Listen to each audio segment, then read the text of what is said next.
Loneliness.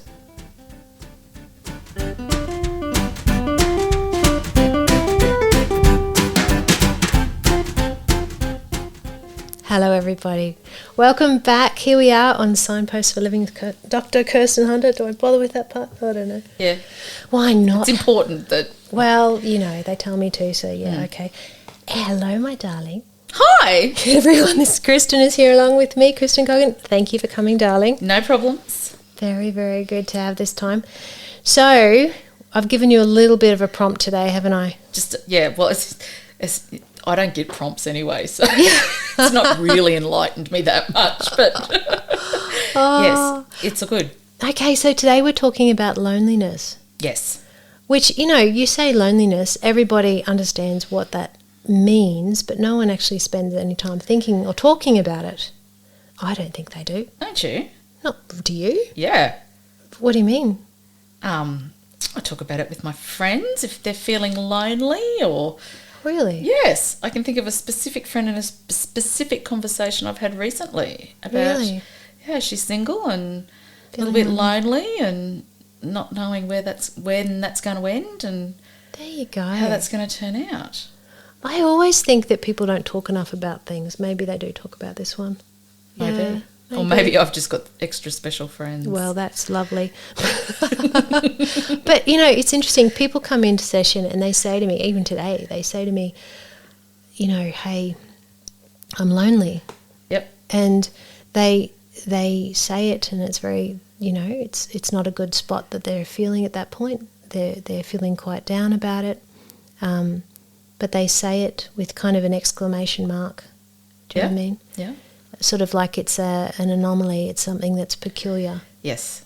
And I think that's the punchline for me. It's not peculiar. It's normal. Yes. And it's really great to break it down and to understand that there's actually a function. There's a reason we feel lonely. And if we get on board with that, then it sort of makes it less scary, I think. Do tell. But look, what is loneliness, really? Well, I just remember when I was single and young and just lonely all the time and felt bereft and empty and something was missing. And thinking, I want to find my person. Yes. Am I going to find my person? Yes. Am I going to be lonely forever? If I don't find my person, should I... What am I going to do? How am I going to get through life? Because that wasn't my plan. Yeah. To be lonely. And I think that, you know, loneliness is when you just want that connection with somebody. And I just wanted somebody that was mine or there with me. I think there's 3 types of loneliness, or more like 3 types of relationship loneliness. One is when somebody's wanting to find their life partner. And inherent to that is the belief of, am I ever going to meet anybody? And I think, wouldn't it be amazing if everyone could kind of comprehend how normal that is and how, you know, the world is full of people. So it's a case of choosing the right person and getting into the world. It's not if you're going to meet someone, it's the right one. But, yeah, am I going to meet my person and wanting to find their life partner? 1. 2 is when someone's in a relationship and they're lonely. Now, that's a sad one. Yeah, that would be terrible. Yeah, because they, you know, it's like, you know, Fred and Mary. I hope there's no Fred and Marys out there. But, you know, Wilma and Fred, who are the Flintstones? Yeah, Wilma and Fred. Yeah. They, you know, there they are. They've been married for 10, 15, 20, 35, I don't know, years. And everyone's sort of like, yep, that's great. But behind closed doors, they're 2 people that are not connected and they're lonely. Yep.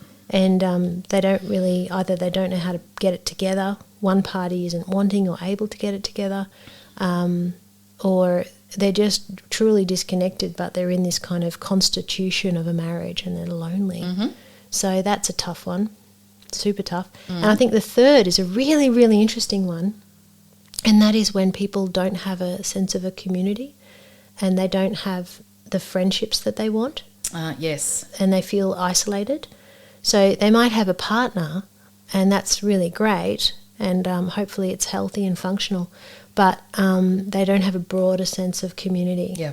And they feel lonely. They feel kind of like they're a bit kind of free-floating and not grounded or connected with people. So I've noticed that loneliness as well.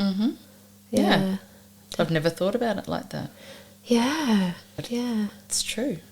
I think the one that I tend to talk with people most about is when they're wanting to find their life partner. Mm-hmm. Yeah. And, you know, they say to me in session, you know, I'm lonely, and I'm, you know, absolutely empathise with that. But then the reality is loneliness is about kicking us in the butt to get out from our own safe space to go and find someone. Mm-hmm. So I think that's the kind of the take home for me, is that in that situation, loneliness is an activator. It's a motivator, you know, because we are social creatures. Not all. You know those people that could live on a lighthouse? Yep. I don't think they get lonely. What do you? They probably love it. They probably do. See, I don't mind being lonely sometimes as well. And I learnt to like my own company. Well, that's really interesting as well, because, you know, the extroverts in the world need people to fuel up. The introverts need time to themselves. So the extroverts are far more likely to feel a level of social isolation if they're away from others. It's kind of a separate topic, isn't it? Yeah, I get, yeah. Yeah, whereas introverts... I don't know, you're the psych. No, whereas introverts, they really do, they don't really need to connect with people for that sort of fueling up. That's true, but I'm sure they still need some sort of form of connection. It might not be somebody in their face with them physically all the time. But it's degrees still need of something. Yeah, yeah, definitely. I have to say, I personally in my life haven't really experienced loneliness as an adult, but I sure as hell felt it as a child. I had some dramas with my father's family where I'd go every second weekend, and I wasn't a family member in that family, and so there was definitely loneliness in that.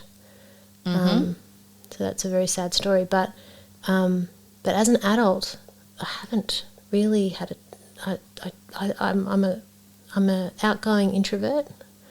I love my own company, and I really do. But I'm also outgoing, so I look like an extrovert. My mother still thinks I'm an extrovert. See, I think I'm like that too. Yeah, I think that's what I am. Yeah. But as for relationship-wise, I've just I genuinely always had people around me or been in relationships. I've been very bad at being single, kind of have intended to be. And You find it very difficult. I know. It's true. It's the legacy of my life. It's quite funny. But yeah, so I have to say that this topic on this front is a bit theoretical for me. But I hope that doesn't mean I don't get it. It's a bit like when we were talking about breaking up, and no one's ever broken up with you. Oh, I'm not very good at that. It sounds like I sound terrible, don't I? No, but I know what you're saying. I don't. Yeah. Yeah. You know, it's quite interesting clinically, because clinically, you know, theoretically, you don't have to be through something to understand it, but it sure as hell helps, doesn't it? Yeah, I guess so. And it would depend on what it is too. Like as long as you don't have, you're still not loaded with the issues, and you have massive transference on those issues. That's right. Yeah. But being lonely would be different for everybody too, I think. Absolutely. And loneliness triggers our insecurities, of course. You know, if you're relatively grounded and confident and optimistic, then your loneliness is not going to go so deep. Whereas if you're not secure in yourself and you don't have a sense of adequacy, or you fear that, you know, others aren't going to seek you out, you know, feeling quite insecure, then obviously that loneliness is going to really tap into some serious insecurities, and, you know, we call them negative self-schemas, so that's self-talk. It really is going to have a big ripple effect, and so it's not a light thing. But I think what's really important is to realise, if you are lonely, it doesn't mean something's wrong or broken. It's just the human function to kick us in the butt to get out there and to meet someone. So there's a reason. It's adaptive. It's a healthy, adaptive, painful process. Oh, good. It's a healthy pain. Does that make sense? Yes, it does. That makes sense to me, yes. And I think that if you're in a relationship and you're lonely in the relationship, again, it kicks you in the butt to what can you do to move this forward. If you are in a community and you're not in the community, you don't have friendships, and you're not feeling connected to people around you, it's to kick you in the butt to do something. Yeah. And of course, a lot of people will sit on their hands and and feel negative about that and not actually get out and move, but hopefully you do. So, yeah. I saw a meme the other day with something about, here's to all the single girls that sit at home waiting for Mr. Right to knock on their front door and invite himself in. The tall single girls. No, here's to all the single Oh, girls. right. And what it was saying is you can't Exactly. sit at home. You've got to get out there and meet people and That's it. make an effort. Well, it's a numbers game, isn't it? Okay, yeah. Yeah, that's like saying, I'm just not going to put my...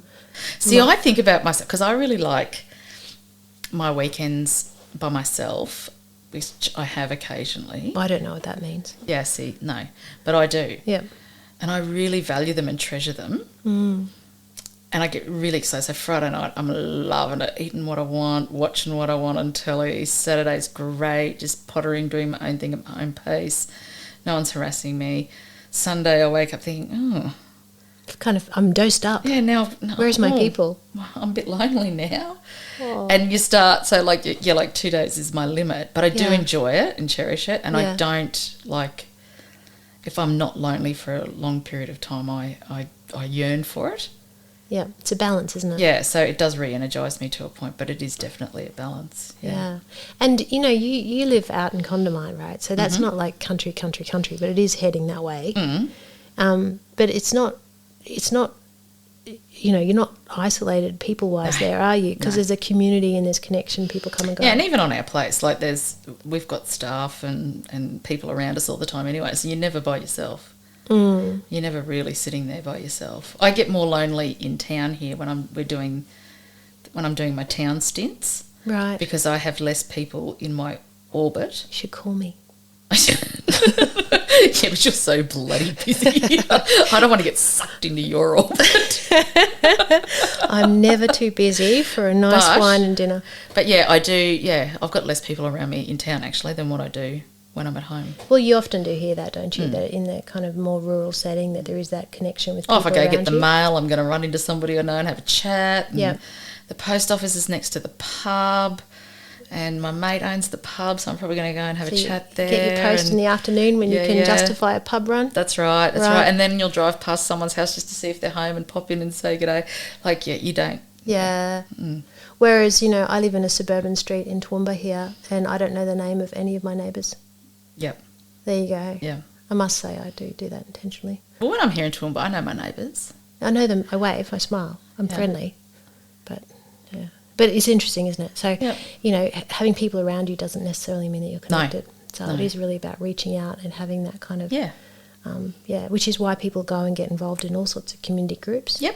Where they have a special interest or something that's very meaningful and they want to get involved. So, we've talked before about friendships, and this is linked into that. Yep. Going and putting in the effort, which is terrifying for most people, to Yep. get out of their comfort zone and meet people. Yeah, and once you do, you find someone that you've got something in common with, and away you go, and you never know where it leads to for networking and stuff. But it is that taking that first step, going to something new, And that's where the you're thing. the stranger, is a hard thing, isn't and it? the antidote to loneliness is courage, isn't it? Because you've got to go out and meet a potential partner, go into the dating field, which apparently is quite daunting. Oh my God, I can't even imagine going there again. Well, it takes guts. And then even making new friends.